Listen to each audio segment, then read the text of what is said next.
The courtroom is silent. A verdict has been read. But before anyone talks about justice, something else is already happening. A financial machine begins turning, quietly, relentlessly, and at a cost no one in the room can see. Behind every death sentence in America is a price tag so large, it dwarfs the cost of life imprisonment. Not because executions themselves are expensive, but because the system built around them demands it. This is the story of why. This documentary contains descriptions of prison conditions and violence for educational purposes based on verified sources. Viewer discretion is advised. For more deep research of prison documentary like this, don't forget to like, comment, and subscribe.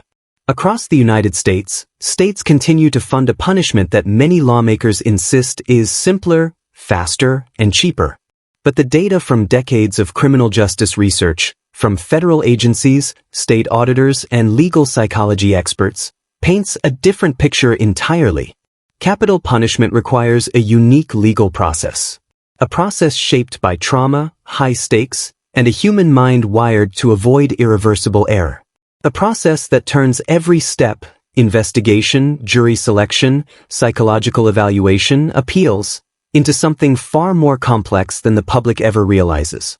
This documentary examines the true economic and psychological cost of the death penalty through the voices of those who lived inside the system: defendants, attorneys, investigators, and the institutions responsible for them. Their stories reveal a system that is financially heavy, emotionally punishing, and psychologically distinct from any other form of sentencing in America. The price nobody sees.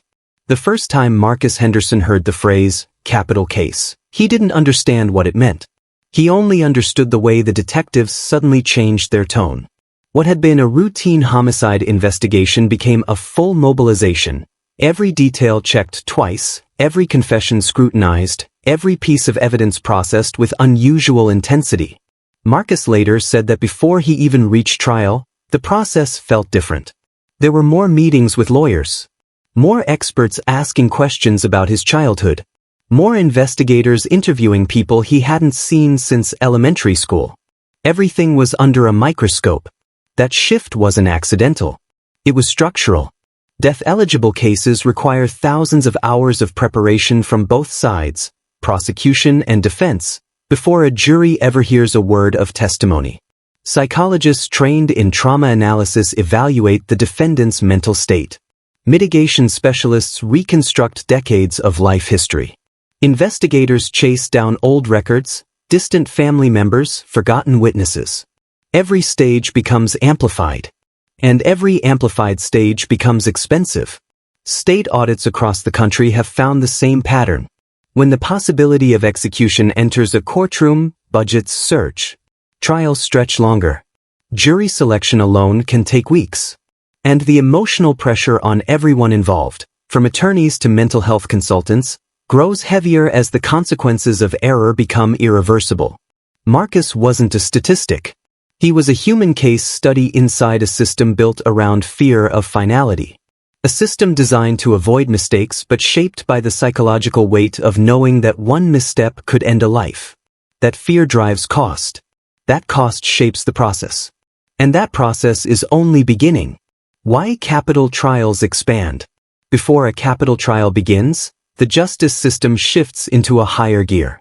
Not because anyone wants to spend more, but because the mind cannot treat a death-eligible case like any other charge. The psychological stakes transform the courtroom long before the jury arrives. Attorneys describe it as the pressure multiplier. A standard homicide case carries weight, but a capital case carries permanence. That permanence forces both sides into extreme preparation. Defense teams assemble specialists who never appear in non-capital cases. Trauma historians, neuropsychologists, cultural experts, developmental researchers. Each one maps a different part of the defendant's life story, not to excuse the crime, but to understand it in a way that meets constitutional standards. Prosecutors do the same, recruiting forensic analysts, crime lab experts, and veteran investigators who document every step twice, sometimes 3 times, anticipating challenges that will surface years later during appeals. The process is not overkill, it is survival. Decades of legal psychology research show that when jurors face the possibility of condemning someone to death, their decision-making changes. They scrutinize inconsistencies more harshly, demand more expert testimony, and react strongly to emotional cues. Attorneys know this. Judges know this. And the system adjusts. This adjustment reshapes the financial landscape. Every expert interview, every psychological evaluation, every additional evidentiary hearing widens the cost gap between capital and non-capital cases. Some states have documented that pretrial preparation alone can be 10 times higher when execution is on the table. That is why capital trials stretch longer than almost any other courtroom process. The emotional, ethical, and psychological weight forces it. Chapter 3. The Mindset of the Capital Jury. Jurors rarely speak publicly about capital cases, but when they do, a pattern appears. Many describe feeling a level of pressure they weren't prepared for. Some reported difficulty sleeping during the trial. Others felt fear, not of the defendant, but of making a mistake that could not be reversed. This psychological pressure changes how jurors process evidence. Researchers have documented that jurors in capital cases often overestimate the strength of forensic testimony, react strongly to emotional stories, and form early impressions that later shape their final vote. This is not bias, it is cognitive overload.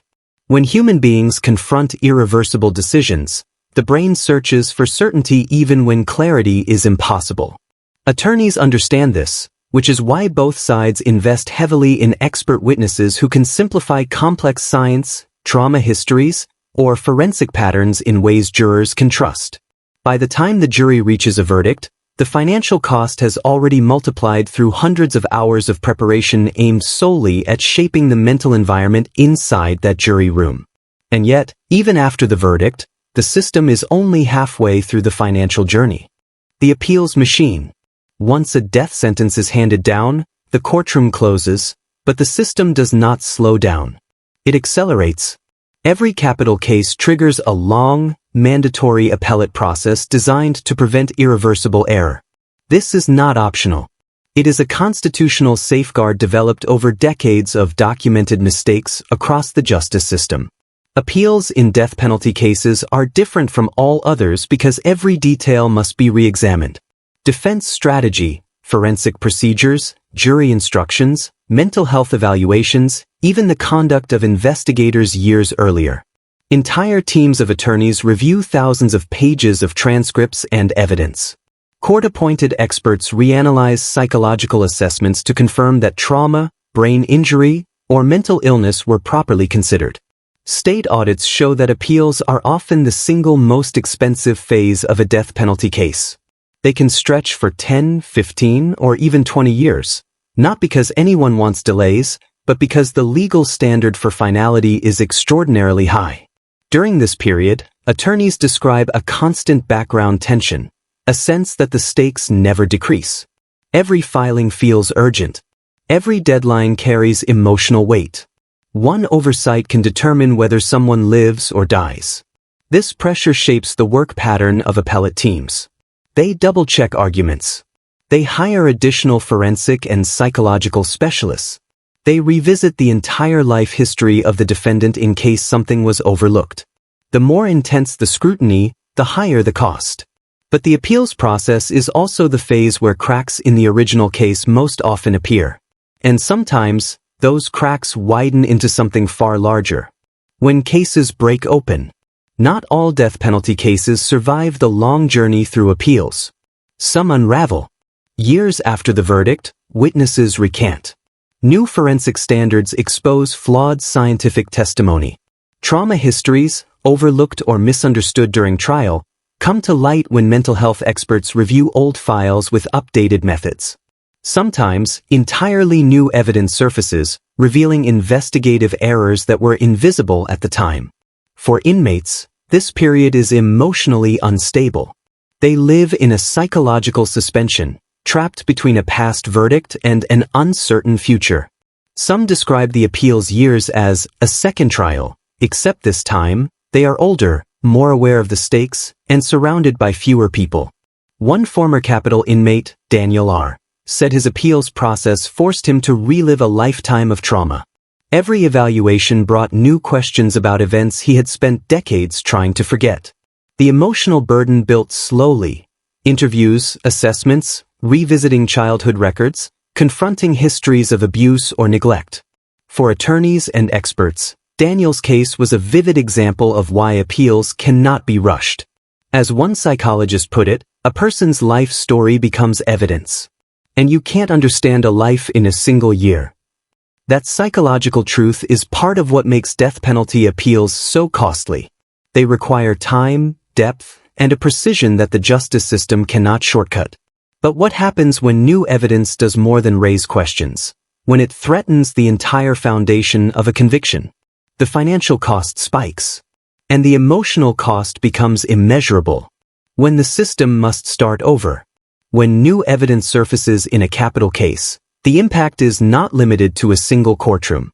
It triggers a full system response. Prosecutors, judges, investigators, forensic laboratories, and mental health experts all re-enter the case, sometimes decades after the original trial. A single revelation can require the justice system to reconstruct events that happened long before current technology or procedural standards existed. Old evidence must be retested. Witnesses must be re-interviewed. Entire investigative timelines are rebuilt from scratch. This reset carries a psychological weight of its own. Prosecutors confront the possibility that earlier decisions may have been shaped by outdated forensic science or incomplete information. Defense teams must revisit emotional histories that clients had long avoided. Judges evaluate whether prior rulings hold up under current legal standards. Every participant enters a state of hypervigilance, aware that one overlooked detail could have life and death consequences. Costs surge because the system is no longer maintaining a case. It is recreating it. One capital case in the Midwest required 14 separate experts to reassess evidence collected 20 years earlier. Not because anyone doubted the seriousness of the crime, but because scientific methods had changed so dramatically that the original results no longer met current thresholds. The psychological pressure surrounding that reassessment led to multiple rounds of review, each more detailed than the last. For the inmate, the process was emotionally disorienting. He had spent years believing his legal journey was nearly over. Now he faced a new reality, the possibility of a retrial. His attorneys described him as exhausted, cautious, and unable to trust any milestone, a state common among people whose cases reopen after long incarceration. This emotional volatility is not unique. The psychological literature on high-stakes legal processes shows that prolonged uncertainty erodes a person's ability to regulate fear, hope, and expectation. In capital cases, that uncertainty lasts far longer than in nearly any other form of sentencing, which is one reason the appeals phase often becomes more expensive over time. But the financial and emotional weight grows even heavier when a case reaches the stage that the public rarely sees, yet costs taxpayers the most. The invisible infrastructure. Most people think the cost of a death sentence ends with the trial and appeals. In reality, the most expensive part is often the infrastructure required to carry out the sentence. States maintain specialized housing units, additional staffing, heightened security protocols, and complex legal procedures tied specifically to capital punishment. These systems operate for years, sometimes decades, before an execution is ever scheduled. Correctional officers must receive additional training. Psychological services are expanded due to the mental health challenges inherent in long-term isolation. Administrative teams handle layers of documentation and oversight unique to capital cases.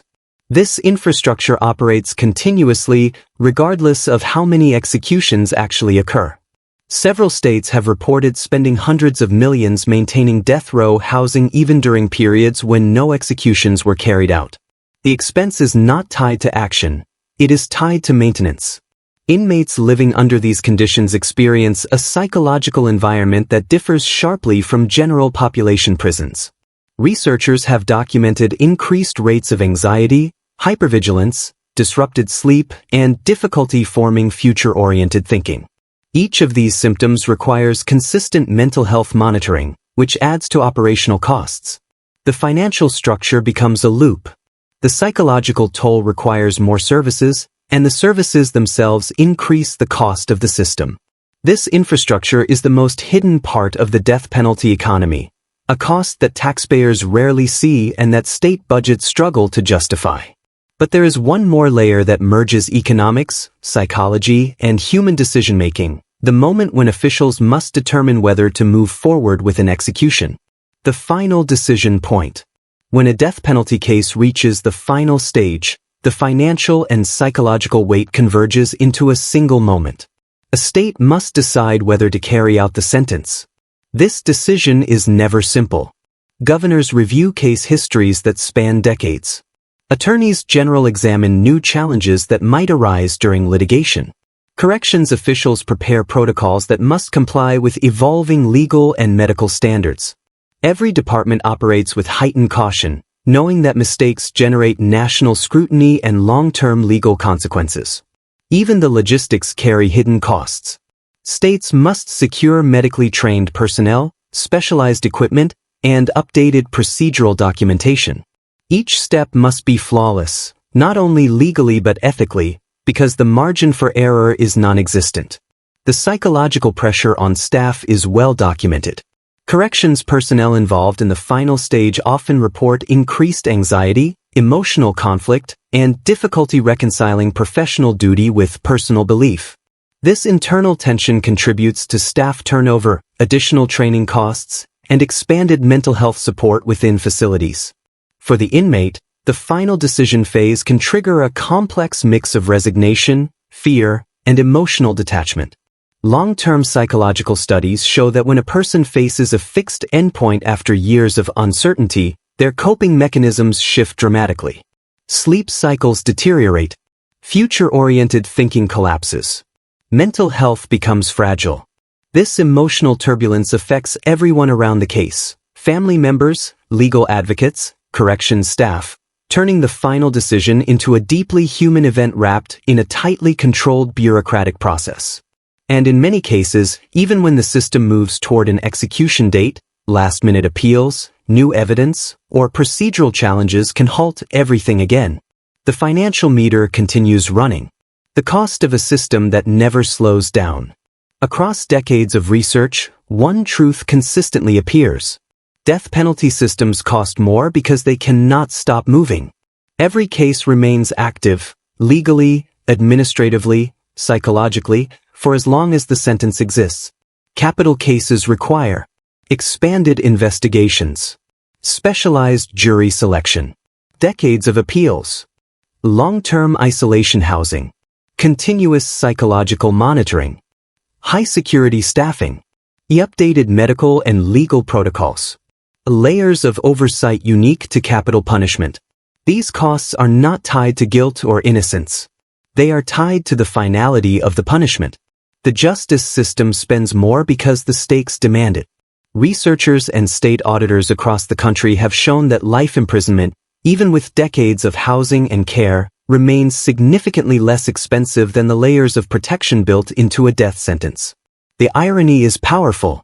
A punishment often believed to be simple, swift, and cost-efficient turns out to be one of the most complex, prolonged, and expensive operations in the entire criminal justice system. Human stories inside the numbers. Budget charts and cost analyses cannot capture the human dimension of capital punishment. Attorneys who spend years fighting to prevent irreversible error describe exhaustion that accumulates quietly over time. Investigators revisit trauma histories that force them to confront the realities of childhood neglect, community violence, and generational hardship. Psychologists analyze mental health patterns shaped by trauma, poverty, and neurological impairment. And inmates live through a system that oscillates between hope and fear for years on end. Many former capital inmates who received resentencing describe the experience not as relief, but as a collapse, a sudden end to a level of tension they did not realize had become part of them. Some struggled to adjust to life outside the isolation of death row. Others found it difficult to trust the finality of a new sentence after surviving decades of legal uncertainty. Their stories reveal the psychological cost that financial spreadsheets cannot measure. The death penalty is not merely a legal tool. It is a long-term psychological environment that shapes everyone who enters it: defendants, attorneys, correctional officers, experts, families, and policymakers. When researchers, policymakers, and auditors examine the death penalty, they do not debate the seriousness of violent crime or the need for accountability. Those are constants. The real question is this: does the financial and psychological weight of this system create the outcomes society expects? After decades of studies, audits, and lived human experience, one conclusion rises above the rest. The death penalty is not costly because justice is expensive. It is costly because the system built to avoid irreversible mistakes must operate at full power for decades, even when no execution ever occurs. Understanding this reality is essential to any conversation about punishment, justice, and public safety. If this deep investigation helped you understand the hidden economics and psychology behind the death penalty, consider subscribing. This channel exposes the realities of incarceration, sentencing, mental health, and justice systems using verified research and human stories, with new documentaries released weekly. Your support helps the channel grow, reach new viewers, and continue producing evidence-based investigations that bring clarity to subjects most people never see. Thank you for watching.